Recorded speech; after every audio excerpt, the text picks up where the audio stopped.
We want to thank you, too, not only for your participation in the house build yesterday. What a day that was. But want to thank you for being a part of the survey that we did recently, the all-church survey. There were 180 of you who filled one of those out, either online or in hard copy, and turned that in. And that was like us taking a selfie of Parkside. We got a better understanding of how old we are as far as a demographic, what some of your needs and desires are, what some of your perceptions are, and just a variety of things that you told us. And so we have taken that input. We've done we're doing a very thorough analysis of that with a couple of men here in the church who do survey market analysis as a living. Corey Barnett and Mark Macbeth have both helped us with that. So we're taking that together with some assessments that we have received from a consulting group called Partnership Advisors. And they have come and worked with us, talked with us. We've given them a lot of data. They've been in our worship services with us, kind of as secret shoppers. So we're putting all that together to form a plan going forward to really flesh out our mission statement, which is we want to be a people who in reality love God, love people, and help others do the same. Come to know Christ in the way that we know Him.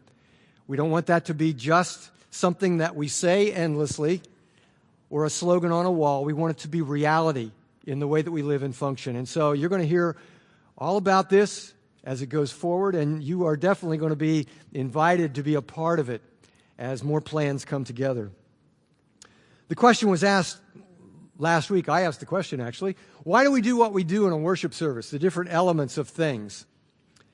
And the easy and fast answer to that is we do it because it comes from commands that we find in the Scripture, things that Christ has told us to do, things that His apostles have told us to do. We look to the example of the first church to see how they were obedient to that, and we take our lead from that.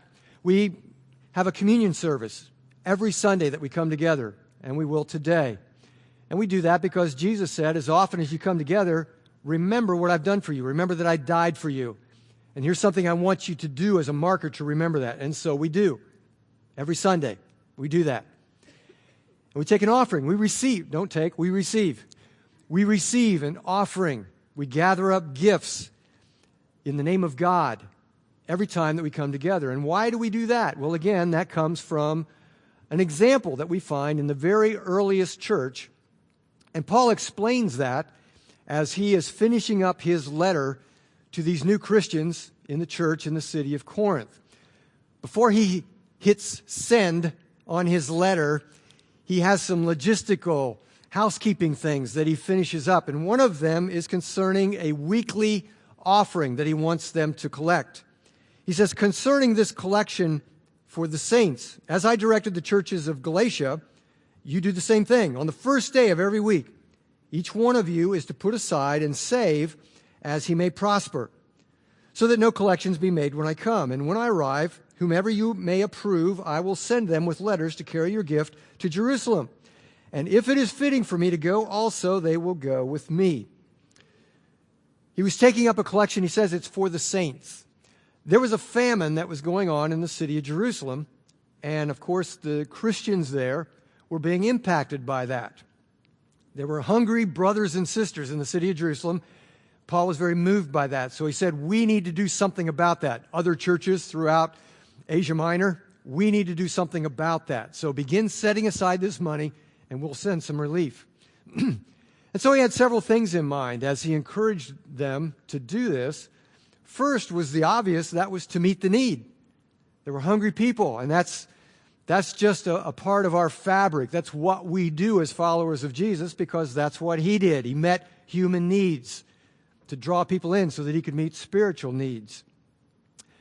He also wanted them to be aware that there was a connection that they had with people beyond themselves, to do something outside of themselves. And so he said, 817 miles away, he didn't have the mileage on that, but 817 miles away, you've got brothers and sisters who are hungry. We need to care about them because the church is interconnected. We have brothers and sisters all around the world. We need to take care of each other. We have a common faith. The Holy Spirit moves between us. We're all carrying out the mission of Jesus, and we got to take care of each other.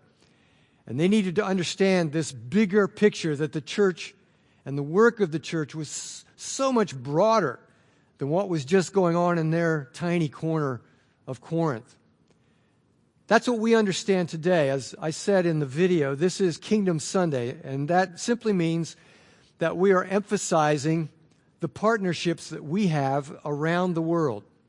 We have 26 partnerships with people who are working in, well, you can see the countries that are listed there: Indonesia, Uzbekistan, Japan, Laos, Ethiopia, Kyrgyzstan, Albania, Italy, Dominican Republic, Haiti, Northern India. All across the world, we have partners who are sharing Jesus, the love of Jesus, with people who don't know him. And they are dependent on us and other good Christian people to make that possible by giving finances.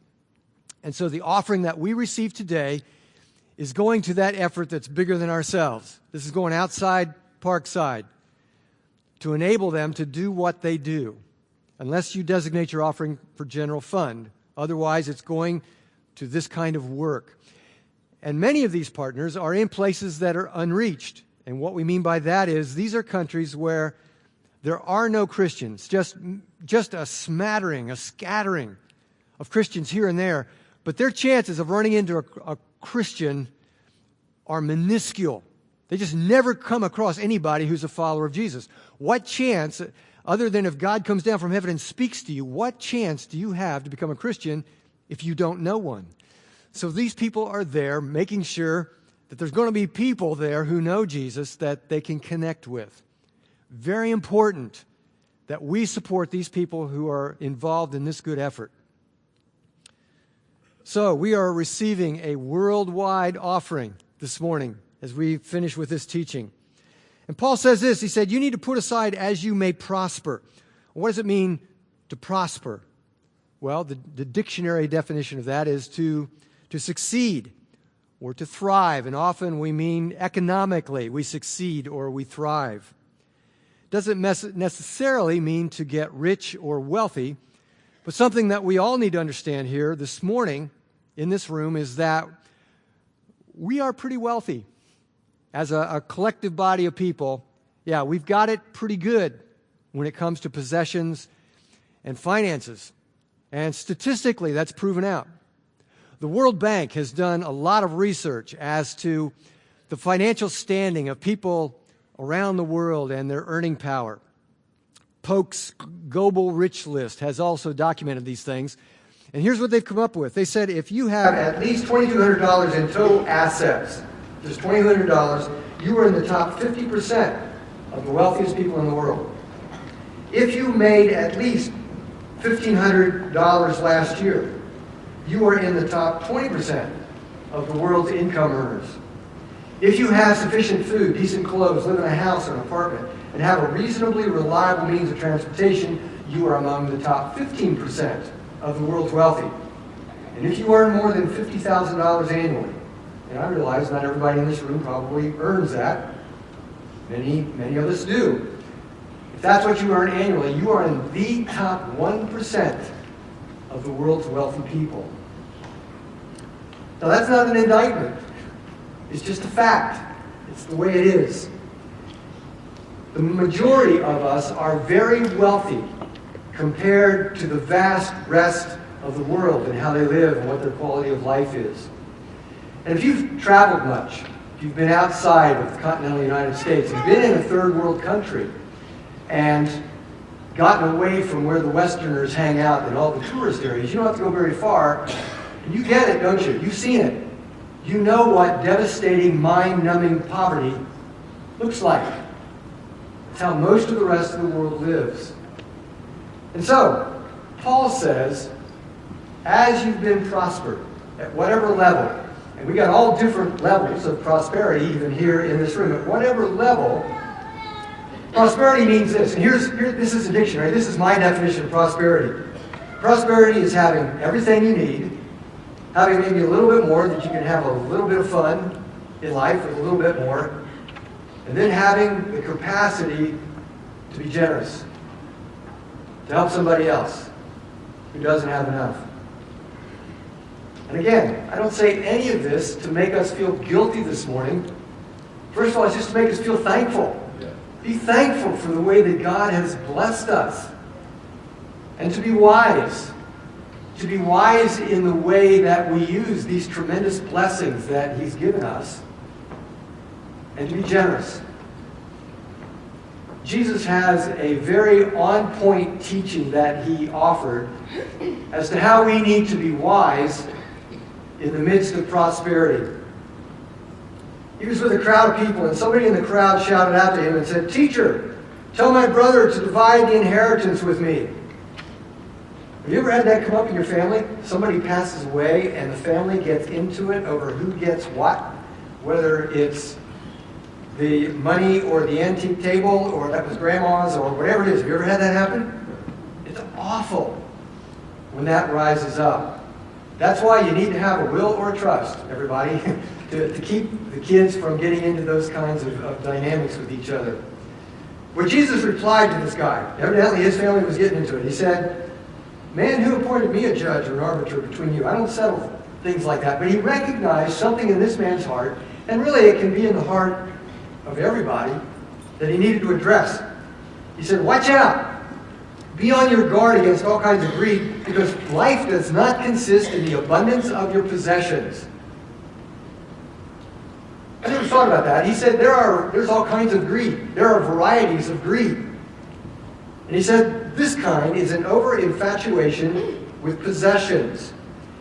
And that is one that in the midst of a wealthy culture in which we live and the great prosperity that we enjoy, it is difficult to recognize that about ourselves because we're all kind of in the same boat. You know, I've had people come to me through the years asking for help with various things, for prayer and input. Sometimes it's family problems, marriage problems. Maybe it's an issue with addiction or pornography or lying, cheating, stealing, those kinds of things. I've thought and thought. I can't think of any time anybody came to me and said, "Could you pray for me because I just love my stuff too much?" I don't remember that ever happening. It's because it's hard to see. It's hard to see, and it can be more difficult even to call it out and to admit it. But Jesus is calling it out. So he tells a story. He said, "The ground of a certain rich man yielded an abundant harvest." Now, he doesn't call him an evil rich man. He just calls him a rich man. Jesus doesn't indicate that he's got any real problem with prosperity or even wealth. Now, he did call out the rich young ruler, this rich man who wanted to follow him. Jesus recognized that he did love his stuff too much. He said, "You need to divest yourself, clear the decks, and then come follow me." But for the most part, he took people where they were in life. And he just told them to be faithful. He was buried by a very rich man. Joseph of Arimathea, who offered the tomb and buried Jesus, was a very wealthy man. You look in the Old Testament, and certainly we're taught in those Old Testament scriptures that it's good to be hardworking and to be faithful and obedient to God. And there is a material reward that comes with that, prosperity. So it's a good thing. But we have to be wise as those things happen in our lives. So this teaching from Jesus isn't so much about how much you have or how much you should or shouldn't have. It's how you understand what you have and then what you do with it. He's warning against foolishness with regard to money and possessions. There are all kinds of fools in the world. There are poor fools. There are middle-class fools. There are geniuses who are fools. There are very wealthy fools. This happens to be a rich man who is a fool because there are some things he doesn't understand. This man thought to himself, "What shall I do? I have no place to store this bumper crop of mine." Well, there was his first mistake. It says he thought to himself. He didn't think to consult God as to what might be done with these goods that he didn't need. And we don't want to read too much into the story because it's a made-up story, but we don't see that he consulted his family. He didn't talk to his wife about what might be done with this. No, he talked to me, myself, and I. That was his consultation team. And he said, "This is what I will do. I will tear down my barns and I will build bigger ones and I will store my surplus grain. I think I added that word there, surplus grain. Grain that he really didn't need at the moment. Yeah, he had more food than he could eat. So what did he decide to do with it? He escrowed it. He stockpiled it. It never occurred to him that someone else without grain might appreciate having some of his extra food. He was prosperous. He wouldn't have even needed to sacrifice in any way in order to bless somebody else. It wouldn't have extended him at all to do that. Just never occurred to him that that could happen. The other flaw in his thinking that we see is how he described the barns and the grain. What was the pronoun that he used to describe those? These are my barns. This is my grain. That's a big mistake too. Because everything that we have is given to us as a gift from God to be used according to His will and wishes. That is a crucial understanding in life. Yes, we work hard, and yes, there are things that we earn, but ultimately it comes from God. And it can disappear just as quickly as it appears.